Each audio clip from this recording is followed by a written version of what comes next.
तो दोस्तों what if का तीसरा एपिसोड हमारे सामने आ चुका है, जहां आज हमें हमारे उस सवाल का जवाब मिल ही गया कि एंटमैन अगर थैनोस के अंदर घुस जाता तो क्या उसे मार सकता था।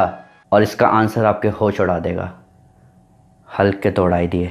तो ये एपिसोड एक मिस्ट्री थ्रिलर एपिसोड निकला, जहां हमें दिखाया गया फ्यूरीज बिग वीक पर बहुत जबरदस्त ट्विस्ट के साथ। जो लोग नहीं जानते कि फ्यूरीज बिग वीक क्या है, उन्हें मैं बता दूं कि मार्वल सिनेमैटिक यूनिवर्स में आयरन मैन 2, पहली थॉर मूवी और द इनक्रेडिबल हल्क के इवेंट एक ही हफ्ते के अंदर अंदर हुए थे और निक फ्यूरी को इन तीनों इवेंट से खुद डील करना पड़ा था। इसीलिए इसे फ्यूरीज बिग वीक कहा जाता है। पर जहां ओरिजिनल टाइमलाइन में हमें एवेंजर्स रिक्रूट होते हुए दिखे, वहीं हमें यहाँ इस अल्टरनेट रियलिटी में एवेंजर्स निपटते हुए दिखे, वो भी सारे के सारे, सिवाय मेरे और कोल्सन के फेवरेट स्टीव रॉजर्स के।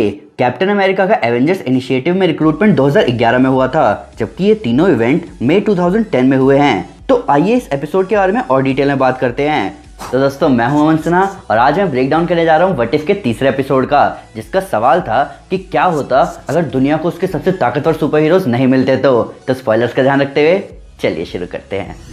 तो जो लोग नहीं जानते उन्हें मैं बताना चाहूंगा कि फ्यूरीज बिग वीक एमसीयू की टाई इन कॉमिक है, जहां हमें यह भी पता चला था कि डिस्ट्रॉयर शील्ड के पास ही है। और हैरानी की बात यह है कि हमें उसका आगे कभी यूज दिखा ही नहीं। पर इस एपिसोड में बहुत कुछ हुआ।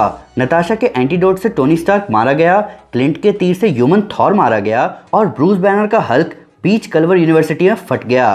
पर व्हाट इफ की स्टोरीज में एक छोटा सा चेंज कहानी को बदल के रख देता है। तो यहाँ वो छोटा चेंज क्या था? यहाँ इस अल्टरनेट यूनिवर्स में शील्ड ने हैंक पिम और जेनेट वैन डाइन की बेटी होप को रिक्रूट किया था, जो कि ओडेसा यूक्रेन के अपने मिशन पर मारी गई। ओरिजिनल मार्वल सिनेमैटिक यूनिवर्स की टाइमलाइन में नताशा रोमानोफ को टास्क दिया गया था ईरान के न्यूक्लियर इंजीनियर को लाने का। तो जब वो लोग अपने रास्ते में होते हैं, तब ओडेसा यूक्रेन में विंटर सोल्जर उनकी गाड़ी पर अटैक कर देता है और नताशा के थ्रू एक बुलेट फायर करता है, जो कि जाके लगती है उस न्यूक्लियर साइंटिस्ट को।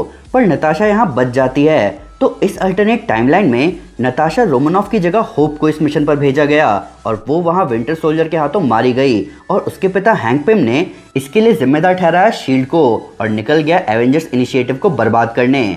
अब यहाँ थोड़ी डिफरेंट बात ये हुई कि हैंक पिम यहाँ एंटमैन नहीं थे, बल्कि वो थे येलो जैकेट, एंटमैन सूट का अपग्रेडेड वर्जन। प्लस यहाँ ये बात भी क्लियर है कि हैंक पिम का बदला लेने का नजरिया भी बहुत भयानक निकला। उसने अपनी बेटी की जान के बदले शील्ड को बर्बाद करने की नहीं सोची, बल्कि वो उनके सबसे बड़े इनिशिएटिव को खराब करने निकल गया, यानी कि एवेंजर्स इनिशिएटिव को। ये बात बहुत ही अजीब है, क्योंकि अगर बर्बाद करना ही था तो शील्ड को बर्बाद करना चाहिए था। इसी बहाने हाइड्रा भी निपट जाता। पर सन के लोगों के दिमाग में क्या चलता है कौन जानता है। हालांकि अगर टोनी स्टार्क रैंडीज डोनट पर ही मारा गया तो विप्लैश हैमर ड्रोन्स लेके तबाही मचाने निकल गया होगा, स्टार्क एक्सपो कैंसिल हो गया होगा, थॉर मारा गया तो लोकी सीधे सीधे एसगार्ड का राजा बन गया, इसीलिए उसने बिना किसी परेशानी के अर्थ पर अपना कब्जा ही बना लिया। हल्क कल्वर यूनिवर्सिटी में ही मारा गया तो एमिल ब्लॉन्स्की को अबोमिनेशन बनने की जरूरत नहीं पड़ी। हार्लम पर कोई बहुत बड़ी लड़ाई नहीं हुई और फ्यूरी अब कैप्टन मार्वल और कैप्टन अमेरिका की मदद से लोकी से निपटेंगे। सही मायने में देखा जाए तो इस एपिसोड का रिवील ज्यादा बढ़िया नहीं था। फाइनल रिवील से पहले एपिसोड बहुत ही थ्रिलिंग और कई सारे क्वेश्चन से भरा हुआ था। पर हैंक पिम का बदला लेने वाले पॉइंट के रिवील से मामला थोड़ा बेकार हो गया। हम सब जानते हैं कि एंटमैन का सूट बहुत पावरफुल सूट है, लेकिन अगर मार्वल थोड़ा सा कॉमिक्स की तरफ और जाता और हमें दूसरे छुपे हुए विलन्स भी दिखाता या कोई हाइड्रा एजेंट जैसे विंटर सोल्जर इन सब के पीछे होता, तो रिवील हमें और जबरदस्त लगता। इन सब के ऊपर यहाँ वॉचर ने नेक्सस इवेंट ठीक से बताया तक नहीं। पिछले 2 एपिसोड में ये बहुत ही क्लियर था कि पेगी के आंसर से पूरी टाइमलाइन बदल गई और वकांडा के एनर्जी सिग्नेचर से तचाला को उठाया गया। पर यहाँ इस एपिसोड में कोई प्रॉपर एक्सप्लेनेशन नहीं था। बात करें एपिसोड में दिखने वाले कुछ जबरदस्त डिटेल्स की, तो कई सारे पुराने और ऑसम डायलॉग्स हमारे सामने आए, जैसे निक फ्यूरी के देयर वाज एन आइडिया वाले डायलॉग का 2 बार मजाक उड़ाया गया। तचाला का we don't do that here वाला डायलॉग निक फ्यूरी ने यूज किया। लोकी का आइकॉनिक डायलॉग इस बार यूएन में सुनाई दिया और ब्लैक विडो का I will get you out of here बहुत पहले ही यूज हो गया, वो भी सेम कंटेक्स्ट में। वॉचर हमें 2-3 जगह आसमान में दिखा। ये चीज बताती है कि वॉचर पूरे मल्टीवर्स में हर स्टोरी को देख रहा है, यहाँ तक कि आपकी स्टोरी को भी। तो वॉचर के लिए ही सही, पर अपनी स्टोरी को एक जबरदस्त मोड़ दो। वॉचर हर जगह है, उसे आप पर विश्वास है।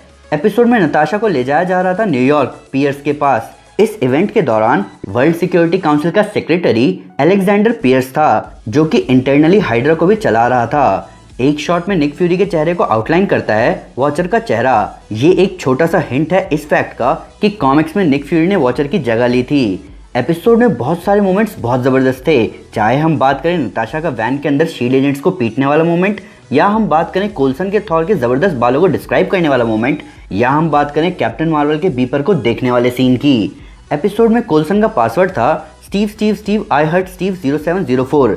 ये इस फैक्ट के लिए कि फिल कोल्सन स्टीव रॉजर्स यानी कैप्टन अमेरिका का बहुत बड़ा फैन था, और 0704 इंडिकेट करता है डेट जुलाई 4, जो कि अमेरिका की डेट ऑफ इंडिपेंडेंस होने के साथ साथ स्टीव रॉजर्स का बर्थ डेट भी है। एवेंजर्स एंड गेम से पहले ये फैन थ्योरी हर जगह घूम रही थी कि क्या हो अगर एंटमैन छोटा होकर थैनोस के अंदर घुस जाए और जायंट मैन बन जाए, और ये एपिसोड कहीं ना कहीं उस थ्योरी को सही बता रहा है। व्हाट इफ के बाकी एपिसोड की ही तरह इस एपिसोड में भी कई बड़े स्टार्स ने अपने एमसीयू कैरेक्टर्स की आवाज़ दी है।